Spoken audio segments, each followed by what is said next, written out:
Bem-vindos à reunião anual de 2026 da Sociedade de Direito J. Reuben Clark, transmitida do auditório do edifício administrativo da igreja em Salt Lake City, Utah. Meu nome é Samuel Morales. Eu sou diretor associado da Sociedade de Direito. Agradecemos a sua presença aqui e esperamos compartilhar uma noite inspiradora e significativa. Esta noite, temos a honra de receber o presidente Dallin H. Oaks, da Igreja de Jesus Cristo dos Santos dos Últimos Dias, e a sua esposa, Kristen. O presidente D. Todd Christofferson, do Quórum dos 12 Apóstolos, segundo conselheiro na primeira presidência, e a sua esposa, Kathy. E também outros líderes sêniores da Igreja, líderes da Universidade Brigham Young e da Faculdade de Direito J. Reuben Clark, ambos membros da Sociedade de Direito da Igreja. Também somos gratos aos amigos, familiares e colegas dos nossos membros, bem como a todos os que apoiam a missão e o trabalho da Sociedade de Direito, que estão se unindo a nós agora.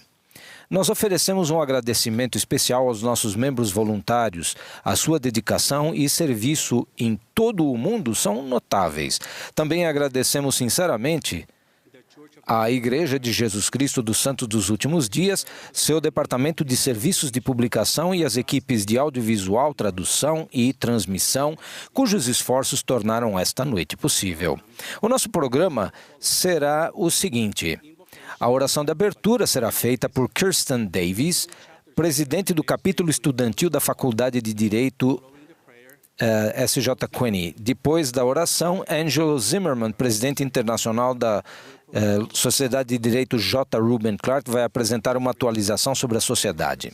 O prêmio Franklin S. Richards de Serviço Público será então entregue por Brian Duke, presidente do Comitê de Serviço Internacional, seguido por breves comentários do ganhador do prêmio deste ano. Após a entrega do prêmio, vamos apreciar uma apresentação musical de Wondrous Love de David Fletcher, interpretada por Erica Lovell, com Mariah Sam ao piano, ambas estudantes de Direito da Faculdade de Direito J. Reuben Clark. O Elder Alexander Dushku, advogado-geral e autoridade geral da Igreja de Jesus Cristo dos Santos dos Últimos Dias, vai apresentar a nossa palestrante, a presidente Camille N. Johnson, que é presidente geral da Sociedade de Socorro. Ao final do discurso da presidente Johnson, Joseph Gutierrez, membro do capítulo Luzon, do sul das Filipinas e aluno de mestrado em Direito da Faculdade de Direito J. Reuben Clark, fará a oração de encerramento. Mais uma vez, expressamos nossa gratidão a cada um de vocês por se juntarem a nós e por seu apoio à Sociedade de Direito J. Reuben Clark.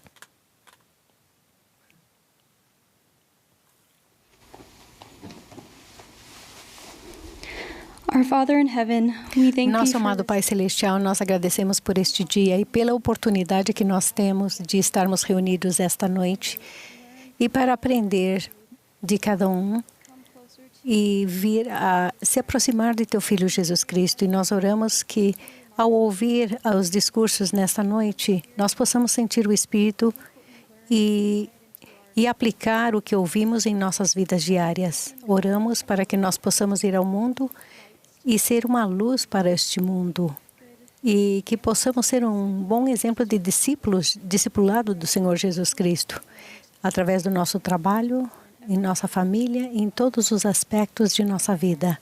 Nós somos tão agradecidos por esta oportunidade que nós temos de estarmos juntos esta noite e dizemos essas coisas em nome do Senhor Jesus Cristo. Amém.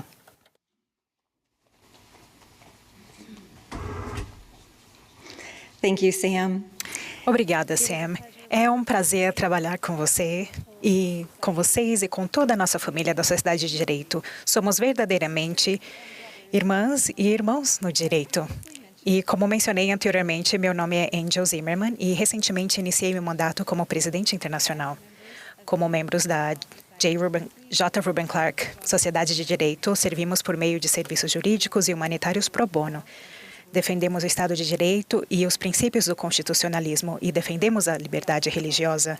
Também promovemos amizades e conexões significativas entre nossos membros e colaboramos com os outros comprometidos em fazer o bem. E com essa visão em mente, quero compartilhar alguns marcos importantes e, mais importante, algumas de nossas histórias, tempo não permite uma análise completa, então por isso convido vocês a consultar o nosso relatório anual de 2025, que estará disponível no site da JRCLS na aba de recursos, logo após o nosso serão. Em 2025, o alcance global da sociedade de direito continuou a se expandir, com a adição de 19 novas sessões em 5 continentes. Atualmente, contamos com mais de 14 mil membros em 48 países, organizados em 239 sessões de advogados e estudantes ao redor do mundo. Com a criação da Área Canadá, agora temos 24 áreas, cada uma liderada por um presidente de área e apoiada por crescentes equipes de liderança diária. Em março, realizamos nossa conferência anual na Cidade do México. A primeira conferência desse tipo realizada fora dos Estados Unidos desde a fundação da Sociedade de Direito em 1988. O tema da conferência, UNO, que significa serviu como um poderoso lembrete de como podemos usar nossa formação jurídica para sermos pacificadores ao redor do mundo. O mês de maio continua sendo nosso mês dedicado ao serviço e somos gratos por todo o serviço prestado. Aguardamos com expectativa as notícias sobre o trabalho que vocês realizam e as pessoas que vocês servem neste próximo mês de maio, pois nos fortalecemos mutuamente ao compartilhar nossas experiências. Em outubro passado, as sessões e os membros da Sociedade de Direito também realizaram comemorações do Dia Internacional da Liberdade Religiosa, das Filipinas até o Peru e em dezenas de outros lugares. Nossa próxima conferência anual será em Washington, D.C., nos dias 26 e 27 de fevereiro. Junte-se a nós. As inscrições ainda estão abertas no jrcls.org. Também aguardamos com expectativa a conferência anual de 2027 no Rio de Janeiro. Na Conferência de Liderança, lançamos uma nova iniciativa, o Acampamento do Estado de Direito. Este programa ajuda a reforçar nosso compromisso com a defesa do Estado de Direito. Esperamos receber notícias sobre seus esforços para ensinar, orientar e inspirar alunos do ensino médio. Muitas conquistas estão sendo alcançadas nos níveis locais, regional e internacional, e agradecemos o seu serviço, tanto coletivo quanto individual.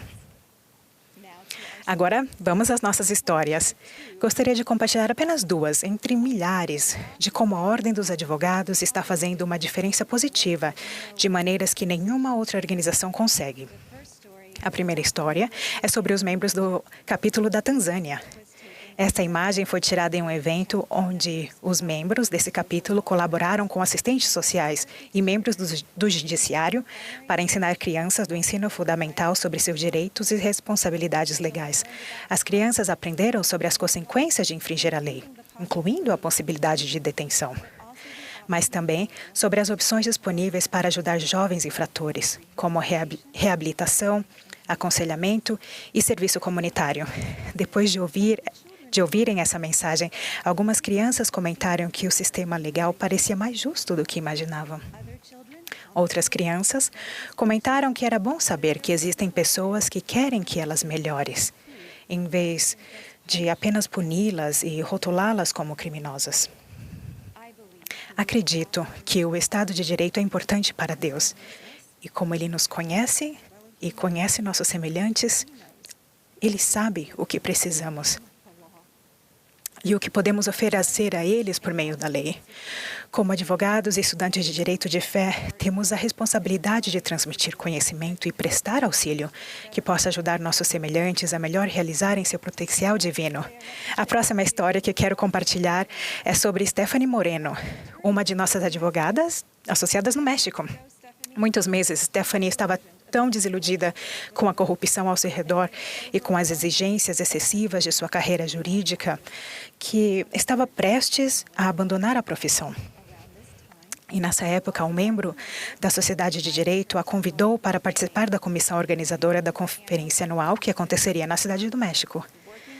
Ao trabalhar ao lado de outros advogados de fé, Stephanie lembrou-se de que suas contribuições para o direito eram importantes e que ela não estava sozinha. Ela também reconheceu a força que a cercava, tanto de seus colegas da Sociedade de Direito, quanto do próprio céu. E nessa foto, Stephanie aparece com sua filha e outros membros da conferência anual. Atualmente, ela preside o capítulo da Cidade do México. A história da Stephanie nos lembra que Deus realmente nos conhece, pessoalmente. Ele está estendendo a mão e nos convidando a participar da sociedade de direito. Por fim, acrescento o meu próprio testemunho. Como uma advogada de fé, aqui nessa foto, tirada em 2009, com o nosso palestrante principal e alguns integrantes do conselho, essa foto foi tirada na noite que eu fui eleita a presidente do capítulo de Kansas City. E alguns anos antes, eu havia sido convidada a entregar o trabalho e começar a fundação do capítulo das Mulheres no Direito. Sou eternamente grata por ter sido em todos os níveis, convidada e incentivada a liderar e a usar minha identidade divina para servir ao direito e esta sociedade. Nós sabemos que outras organizações se concentram na liberdade religiosa, no serviço pro bono e na defesa do Estado de Direito. No entanto, somente na J. Reuben Clark Sociedade de Direito encontramos uma força mundial de advogados, repleta de estudantes de direito cheios de fé, organizados com o propósito de realizar a obra de Deus em nossas comunidades, unidos em propósito e confiando em Deus. Vamos unir fé e lei para alcançar resultados extraordinários. Uma comunidade e uma pessoa de cada vez. Obrigada.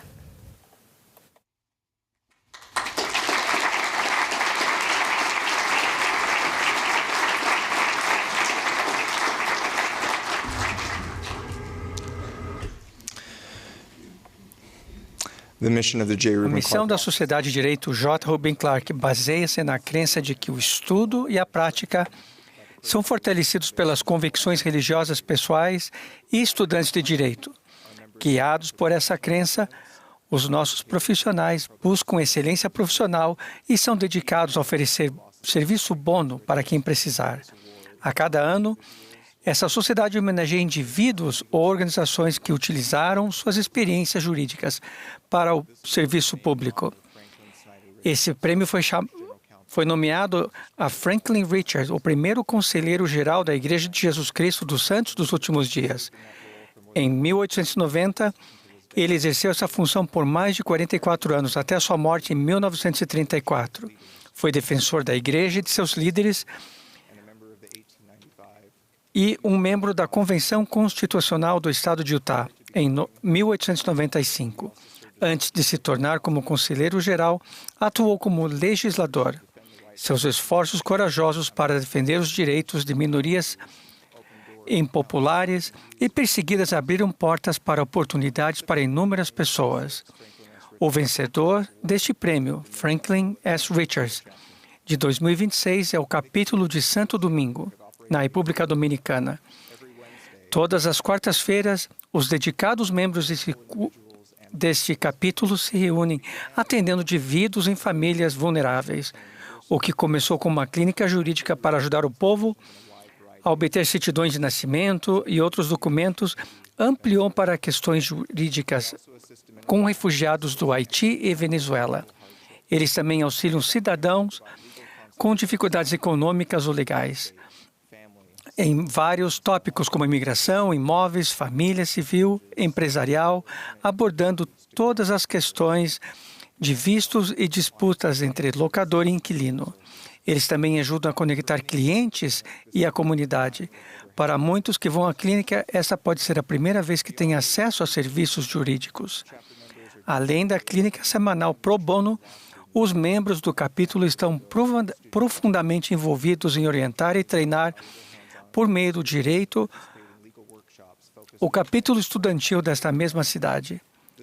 Essa colaboração amplia a capacidade do serviço do capítulo e promove uma nova geração de advogados comprometidos com a prática ética. Ingrid Martinez, presidente desse capítulo de Santo Domingo, viajou da República Dominicana para receber este prêmio. Agradecemos a ela e E a todos os membros do capítulo, pelo exemplo inspirador de serviço e dedicação. E damos parabéns nessa noite.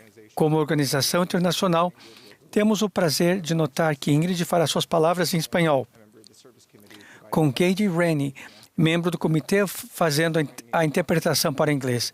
Por favor, junte-se a mim dando-se boas-vindas a Ingrid Martinez e expressar nossa sincera gratidão a todos os membros de Santo Domingo.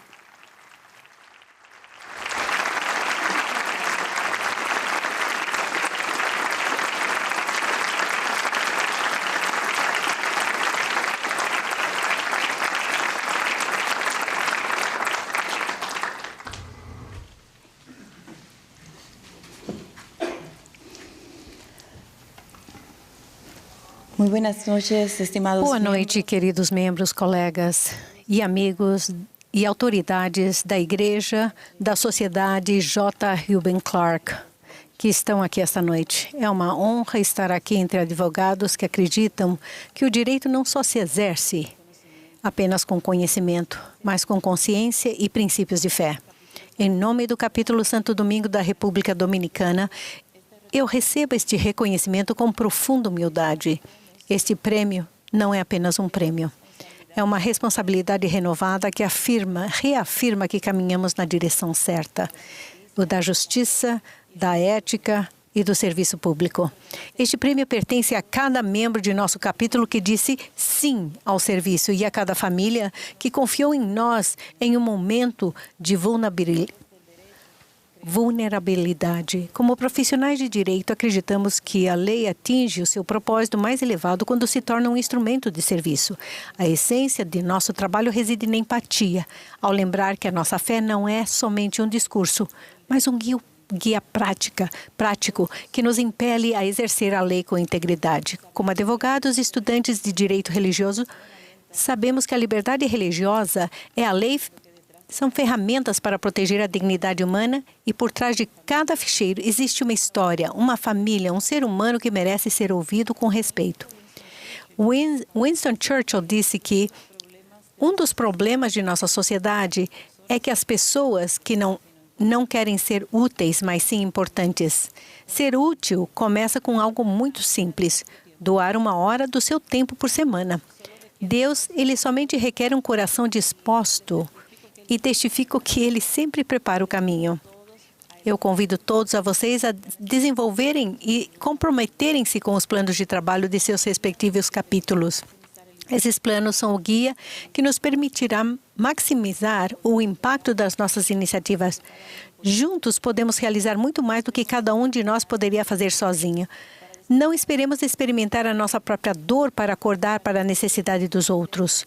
Para encerrar, eu deixo com uma reflexão poderosa. Ao dedicar apenas 1 hora por semana ao serviço altruísta, você tem o poder de mudar a vida de alguém. E nesse ato de generosidade, você não apenas transformará o seu mundo, mas também receberá as bênçãos de Deus no seu. Como dominicana, eu digo a vocês que a nossa nação carrega uma Bíblia aberta no seu brasão, como símbolo de uma fé inabalável. Essa fé nos impede a seguir em frente, aliviando o fardo de quem sofre e nos lembrando que não devemos nos cansar de fazer o bem. O capítulo de Santo Domingo assume o compromisso de continuar servindo com dedicação. Com toda humildade, declaro, ao receber esse reconhecimento, que a honra seja sempre dada a Jesus Cristo, nosso Salvador e Redentor. Que Deus proteja todos nós e nos forneça a qualidade humana, a sabedoria, as habilidades e o conhecimento jurídico necessários que nos permitirão ser os anjos terrenos que se tornam a resposta à oração de uma pessoa sofredora. Este prêmio, ele volta comigo a um país que o aceita com profunda gratidão, uma terra calorosa de pessoas solidárias e gentis. Um país nobre e fiel que está no mesmo caminho do sol. Essa é a República Dominicana. Muito obrigada.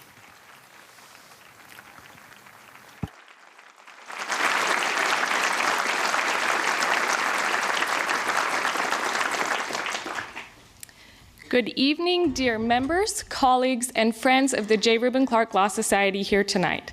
It is an honor to be here among lawyers who believe that the law is not only exercised with knowledge, but with conscience and principles of faith.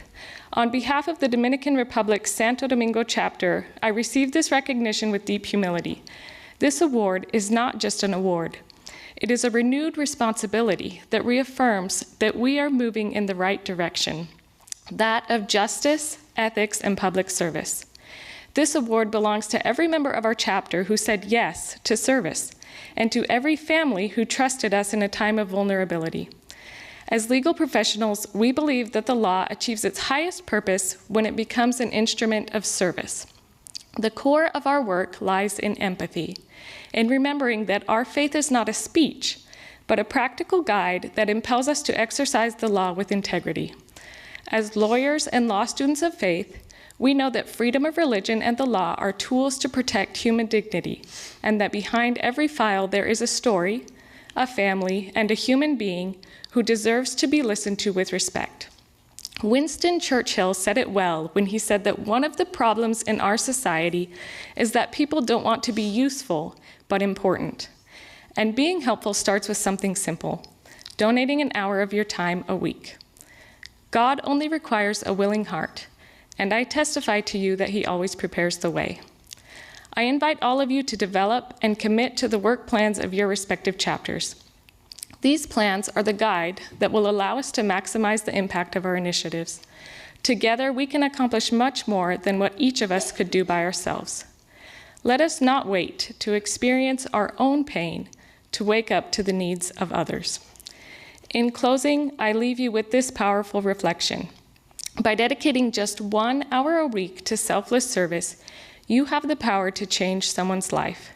And in that act of generosity, you will not only transform their world, but you will also receive God's blessings in yours. As a Dominican, I tell you that our nation carries an open Bible on its coat of arms as a symbol of an unwavering faith. That faith impels us to keep going, easing the burden of those who suffer and reminding us that we must not grow weary of doing good. The Santo Domingo chapter assumes the commitment to continue serving with dedication. In all humility, I declare, as I receive this recognition, that honor may always be to Jesus Christ, our Savior and Redeemer. May God protect us all and provide us with the necessary human quality, wisdom, skills, and legal knowledge that will allow us to be the earthly angels who become the answer to the prayer of a suffering person. This award returns with me to a country that accepts it with deep gratitude, a warm land of supportive and kind people, a noble and faithful country which is located in the same path as the sun, the Dominican Republic. Thank you so much.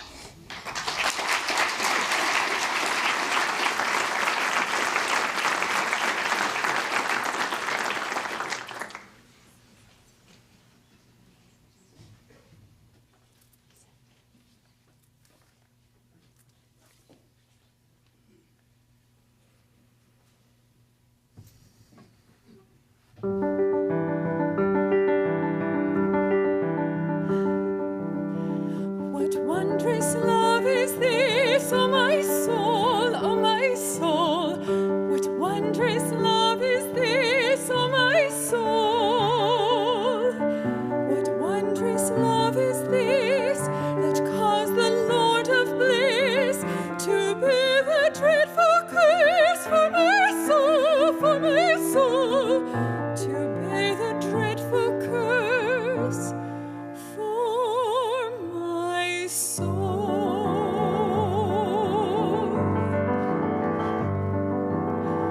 When I was sinking down, sinking down, sinking down, when I was sinking down, sinking down, when I was sinking down beneath God's righteous frown, Christ laid aside his crown for my soul, for my soul. Christ laid aside his crown for my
President and Sister Oaks. Presidente e irmã Oaks, presidente e irmã Christofferson, amigos e colegas do setor jurídico, irmãos e irmãs, é um grande privilégio que tenho apresentar a oradora desta noite, a presidente Camille N. Johnson.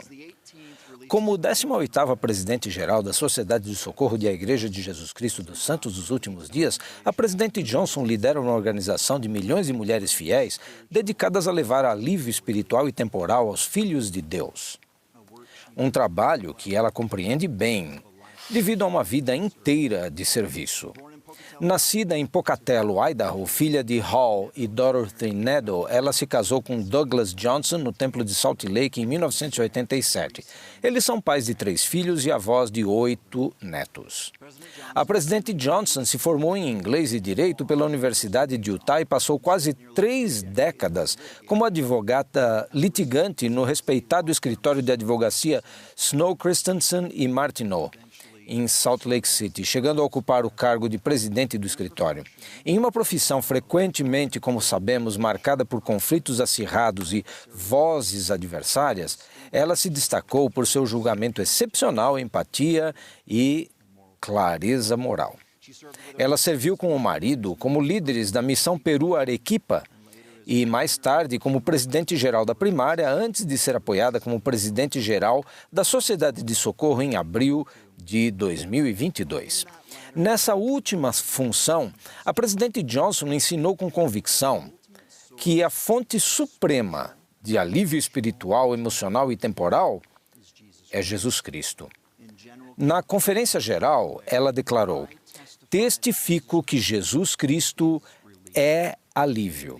Através da expiação de Jesus Cristo, podemos ser aliviados do fardo e das consequências do pecado e socorridos nas nossas enfermidades. E podemos fazer parceria com o Salvador para ajudar a fornecer alívio material e espiritual aos necessitados." Esse testemunho reflete a maneira como ela vive sua vida. Ela é um exemplo poderoso de como viver nosso convênio de chorar com os que choram, consolar os que precisam de consolo e ser testemunhas de Deus em todos os momentos, em todas as coisas e em todos os lugares. Ela tem feito exatamente isso no mundo inteiro, tocando a vida de milhões de pessoas. Irmãos e irmãs, juntem-se a mim para dar calorosas boas-vindas à presidente Camille N. Johnson.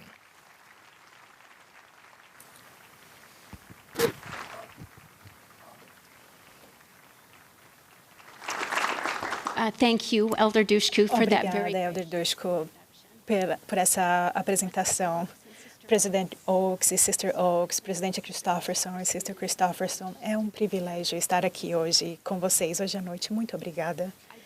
Eu começo reconhecendo a vida extraordinária do presidente Jeffrey R. Holland, que desempenhou um papel fundamental na criação da Sociedade de Direito J. Reuben Clark durante seu mandato como presidente da Universidade Brigham Young.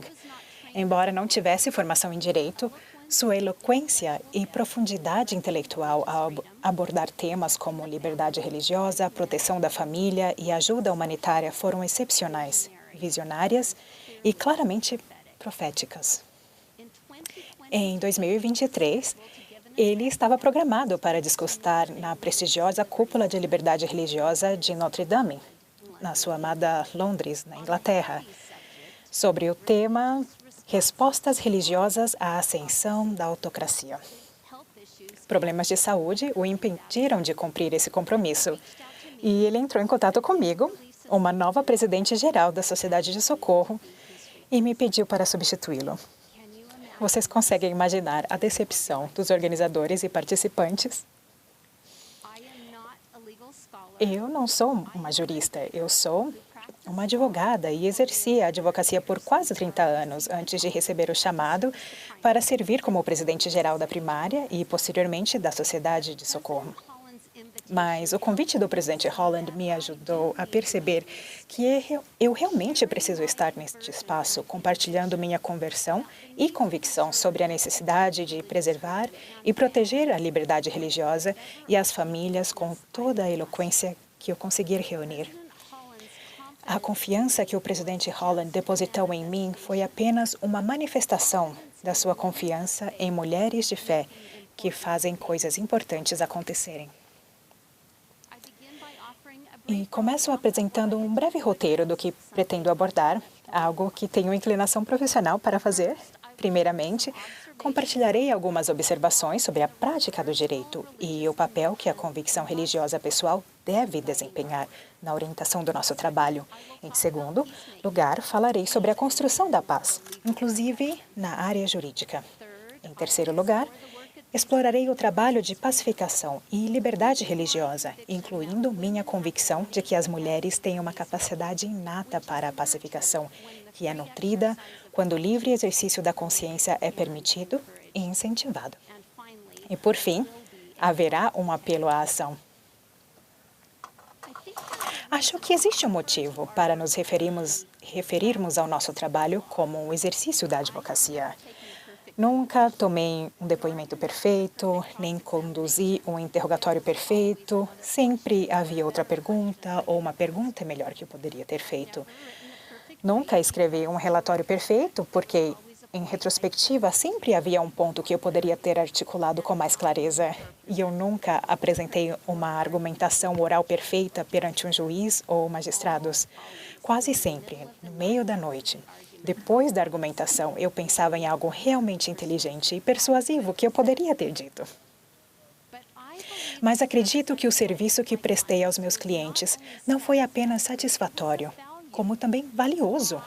Eu exercia a advocacia com o objetivo de mudar, melhorar e aperfeiçoar.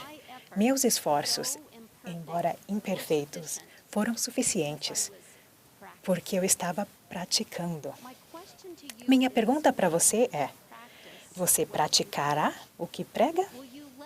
Você permitirá que suas convicções religiosas pessoais o guiem no cumprimento de sua responsabilidade como advogado e defensor? Como profissionais da área jurídica, somos frequentemente chamados de advogados ou procuradores.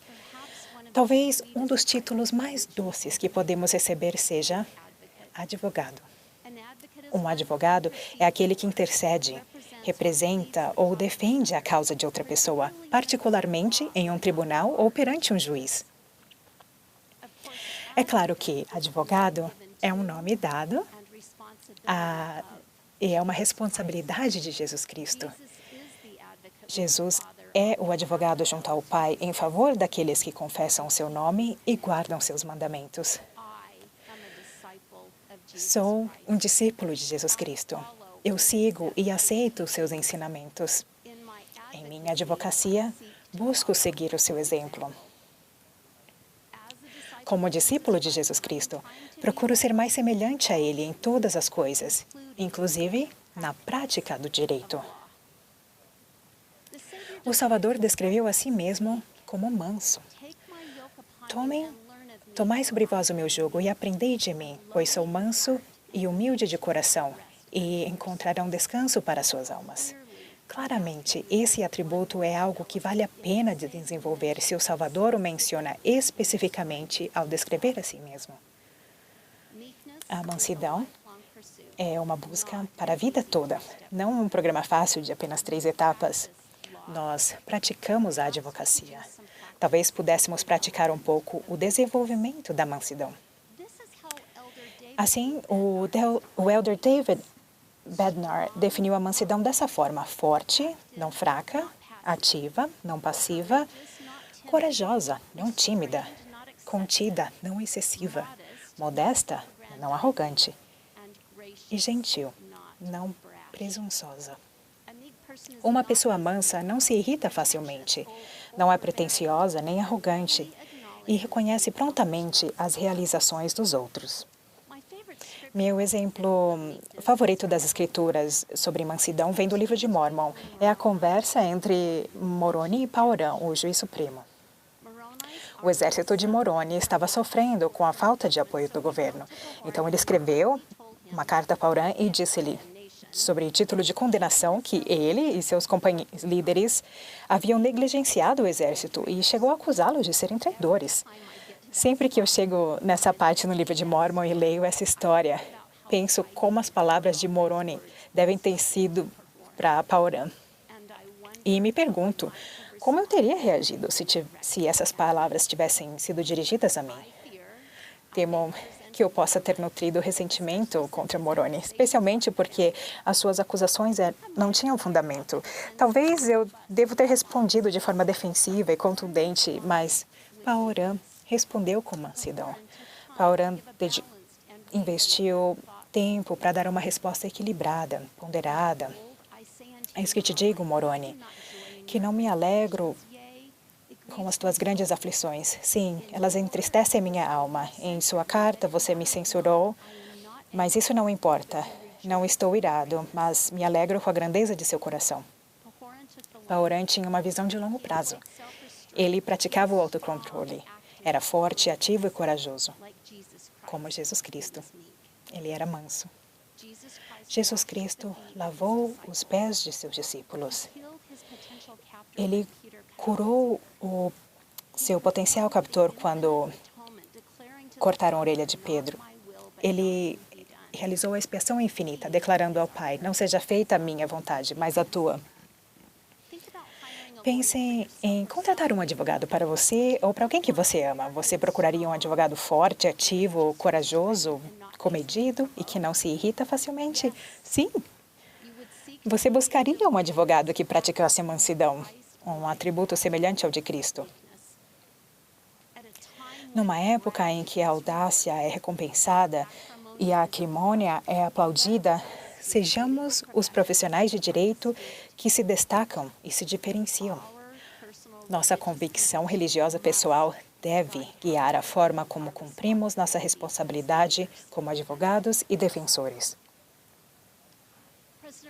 O presidente Russell M. Nelson disse que uma das maneiras mais fáceis de identificar um verdadeiro seguidor de Jesus Cristo é a compaixão com que essa pessoa trata os outros. Seus verdadeiros discípulos edificam, elevam, encorajam, persuadem e inspiram. Não importa quão difícil seja a situação, os verdadeiros discípulos de Jesus Cristo são pacificadores.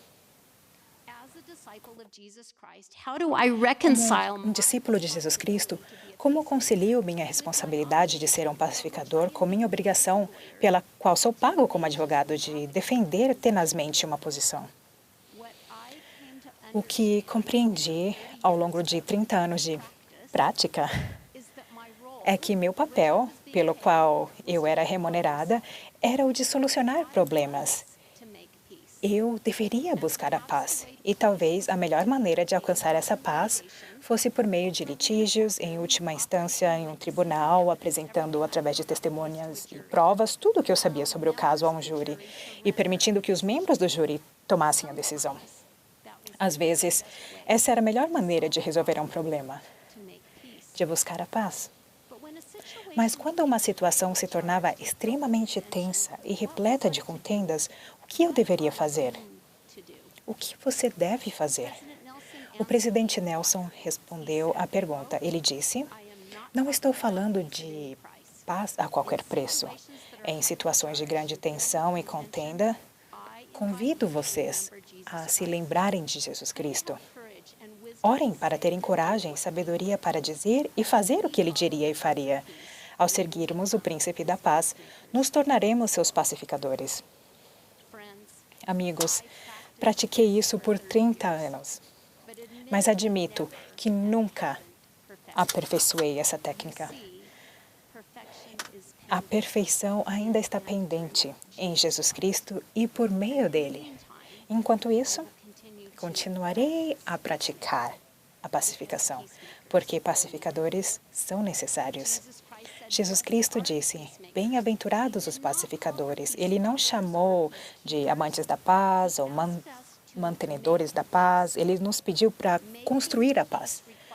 Construir a paz exige participação ativa. Devemos estar na arena, não assistindo de camarote. Recentemente, conversei com uma amiga que faz parte de um grupo que trabalha virtualmente com jovens em Gaza. Ela me contou que esses jovens caminhavam quilômetros para encontrar um sinal de internet e participar das atividades.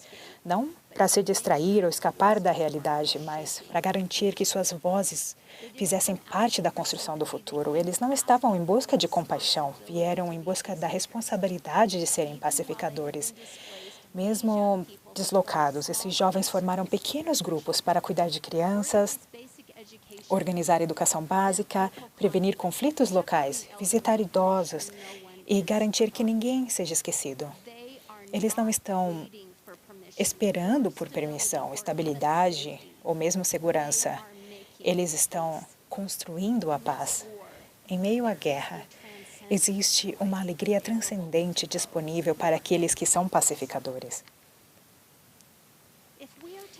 Para alcançarmos a paz, devemos defender e proteger a liberdade religiosa. Paz e liberdade religiosa são almas gêmeas. Como explicou o presidente D. Todd Christofferson, a liberdade religiosa promove o pluralismo e a paz. A liberdade religiosa permitiu que pessoas de diversas tradições religiosas vivessem juntas em paz e amizade, apesar de profundas divergências. A história da liberdade religiosa demonstra que o respeito gera respeito. Por outro lado, quando as culturas nacionalistas são hostis às crenças religiosas minoritárias e as culturas secularizantes são antagônicas à religião em geral, juntamente com restrições governamentais às instituições religiosas e à prática religiosa, a história demonstra efeitos devastadores na sociedade em geral. Os conflitos sociais aumentam. Com os conflitos sociais, a violência se instala, as economias e os lares são desestabilizados e a desigualdade aumenta, inclusive a desigualdade de gênero. Em resumo, quando as sociedades e os governos restringem as liberdades religiosas, mulheres e crianças sofrem. E as mulheres são impedidas de usar seus dons inatos para cultivar a paz.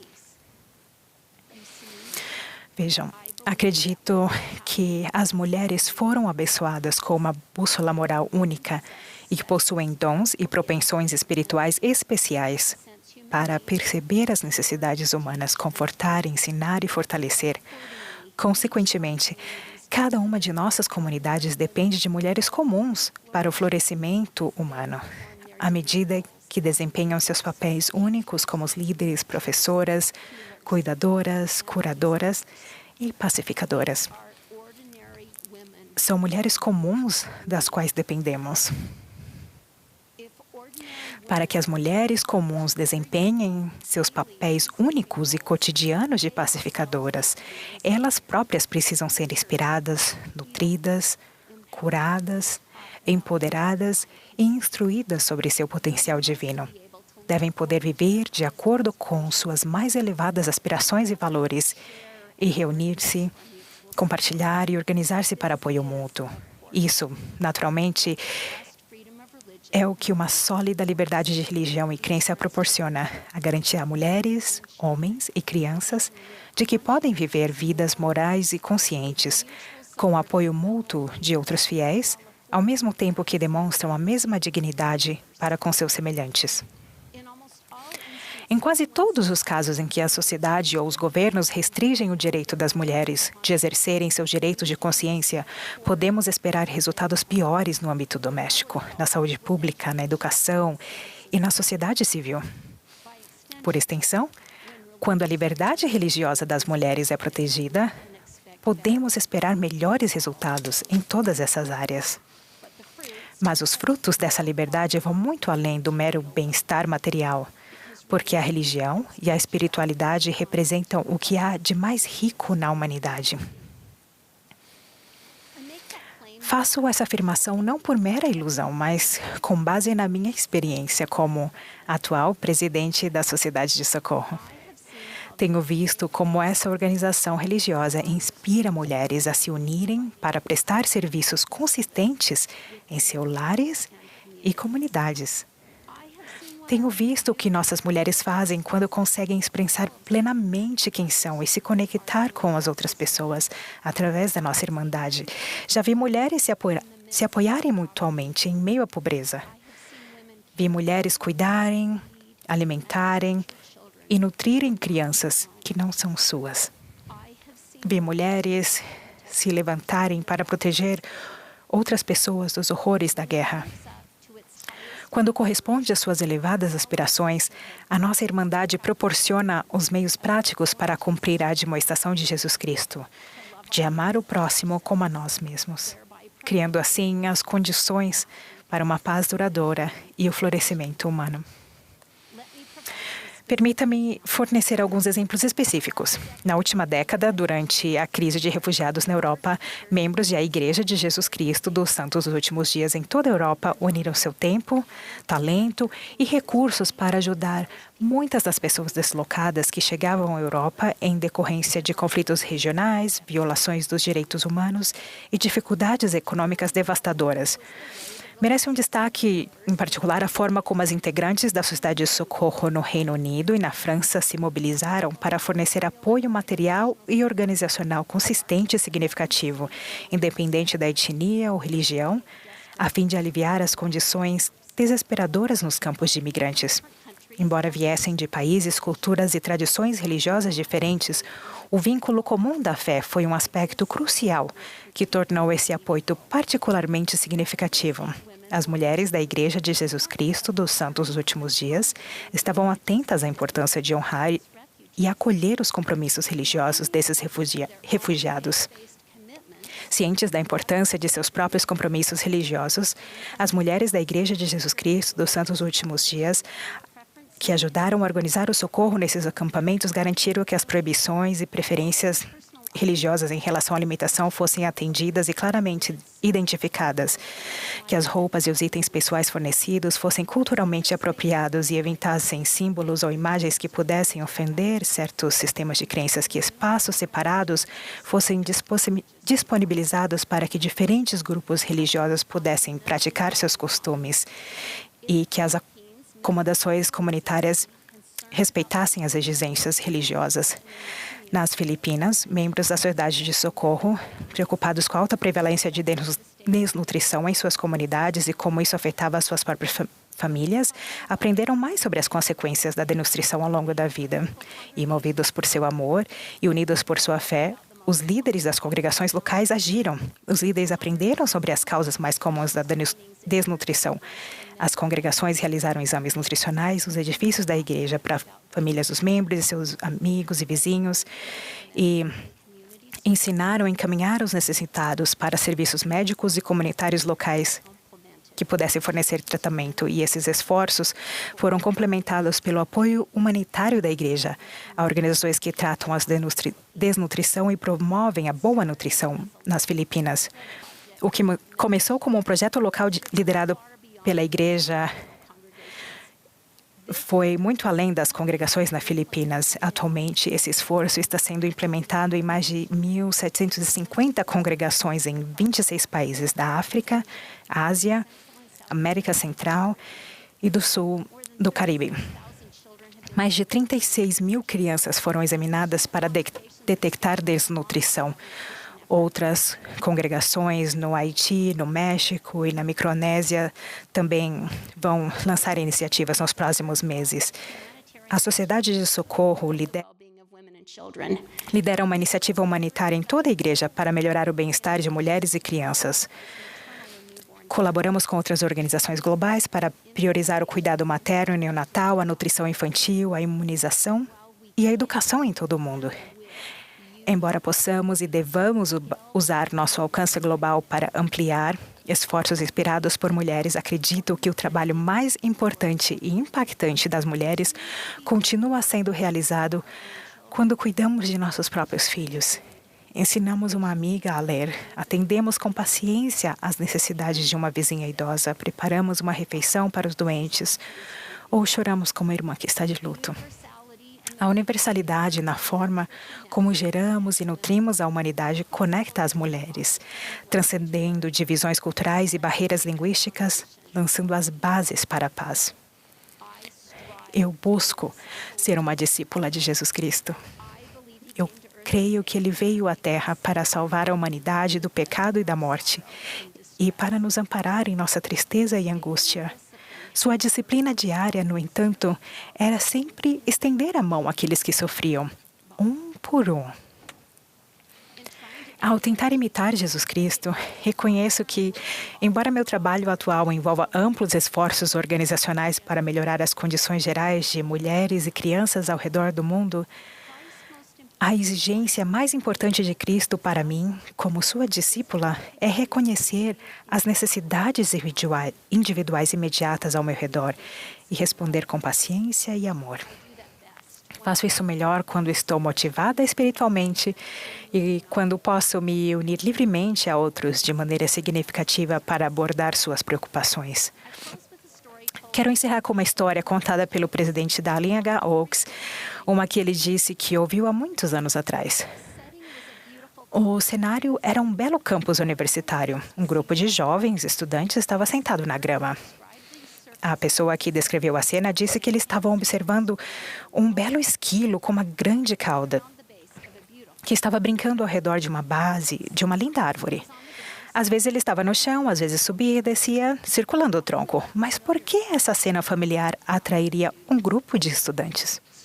Ali perto, deitado na grama, havia um cachorro setter irlandês. Ele era o objeto do interesse dos alunos e o esquilo o objeto do interesse dele. Cada vez que o esquilo desaparecia momentaneamente de vista, circulando a árvore, o setter avançava silenciosamente alguns centímetros e retomava sua postura aparentemente indiferente. Era isso que prendia a atenção dos alunos. Silenciosos e imóveis, seus olhos estavam fixos no evento, cujo desfecho se tornava cada vez mais óbvio. Finalmente, o cachorro estava perto o suficiente para saltar sobre o esquilo e abocanhá-lo. Um suspiro de horror ecoou e a multidão de estudantes avançou e arrancou o pequeno animal das mãos do cachorro, mas era tarde demais. O esquilo estava morto. Qualquer pessoa naquela multidão poderia ter avisado o esquilo a qualquer momento, acenando com os braços ou gritando, mas ninguém o fez. Apenas observaram, enquanto o desfecho inevitável se aproximava cada vez mais. Ninguém perguntou, onde isso vai dar? Quando o previsível aconteceu, todos correram para impedir o desfecho, mas era tarde demais. Lamento e lágrimas foram tudo o que puderam oferecer. O presidente Oaks explicou. Essa história verídica é uma espécie de parábola. Ela se aplica a coisas que vemos em nossas próprias vidas e nas vidas e circunstâncias ao nosso redor. Quando vemos ameaças se aproximando sorrateiramente de pessoas ou coisas que amamos, temos a opção de falar, agir ou permanecer em silêncio. É bom nos perguntarmos, onde isso vai nos levar?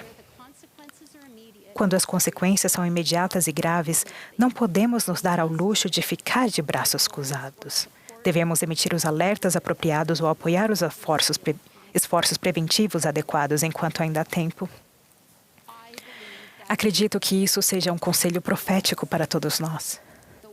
O trabalho de defender a Constituição dos Estados Unidos, liberdade religiosa e a família não são um privilégio apenas de juristas e acadêmicos. Também é para advogados comuns e para presidentes da sociedade de socorro e para pessoas sem formação jurídica e para pessoas de todas as crenças religiosas. Se não nós, quem? Você está observando o cérebro irlandês circulando? Você alertou o esquilo? Você tem percebido ameaças crescentes à liberdade religiosa? Você está se manifestando ou permanecendo em silêncio? Acadêmicos continuarão a escrever sobre o assunto. Nós, como grupo da Sociedade de Direito J. Rubin Clark, nos uniremos para tomar as medidas legislativas necessárias. Nossos juristas trabalharão com outros advogados que compartilham da mesma visão, religiosos ou não, para apresentar pareceres jurídicos em defesa da liberdade religiosa. E o que você fará? O presidente Oaks ofereceu conselhos atemporais. Ele disse: devemos orar para que o Senhor guie e abençoe todas as nações e seus líderes. Devemos aprender e defender os princípios inspirados da Constituição. Devemos buscar e apoiar pessoas sábias e boas que defendam esses princípios em suas ações públicas. Devemos ser cidadãos informados e ativos, exercendo nossa influência nos assuntos cívicos. Cada cidadão deve, portanto, decidir quais questões são mais importantes para si em determinado momento. E então, devemos buscar inspiração sobre como exercer nossa influência. Amigos, vocês são pessoas influentes. Nós, coletivamente, fomos abençoados pela oportunidade de aprendizado, pelo dom da convivência. Não podemos presumir que o trabalho será feito apenas por juristas, acadêmicos e estudiosos. Todos nós devemos desempenhar um papel ativo no ensino, na inspiração e na ajuda aos outros para que compreendam essa verdade. A liberdade religiosa para nossos amigos, vizinhos e até mesmo para aqueles que se opõem a nós é fundamental para uma sociedade pacífica e próspera. É uma responsabilidade religiosa protegê-la e defendê-la. Acreditamos no direito universal ao livre exercício da consciência e acreditamos que todas as pessoas e instituições devem poder expressar publicamente suas opiniões sobre as questões que a sociedade enfrenta. Os pacificadores defendem a liberdade religiosa e a liberdade religiosa promove a paz. Sigamos o exemplo do Príncipe da Paz e pratiquemos em nossas vidas pessoais e profissionais o seu exemplo perfeito. Força, ação, coragem, modéstia e gentileza. Meu testemunho, a verdade que me foi revelada pelo Espírito Santo é que Ele vive, que Ele nos ama, que Ele tem grandes expectativas para nós e que Ele quer se envolver conosco e se envolverá à medida que nos envolvermos alegremente em Sua grande obra. No sagrado nome de Jesus Cristo. Amém.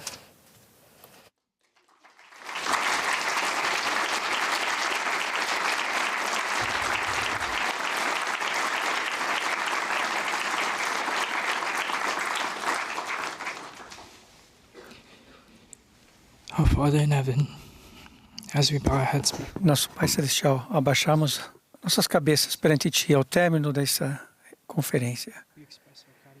Expressamos nossa gratidão e pedimos que as lições que aprendemos aqui possamos levar em nossos corações e praticarmos-las em nossas profissões. Agradecemos a Ti, Pai, por essa organização que opera para que possamos falar e fazer as coisas que precisamos fazer com valor, mantendo nossas convicções e nossa fé e exercendo a nossa convicção religiosa em todo mundo. Agradecemos, Pai, por tudo e pelas lembranças que o Senhor nos deu hoje, para sermos verdadeiros discípulos, mansos e ativos, para sermos discípulos que vão olhar, para sermos instrumentos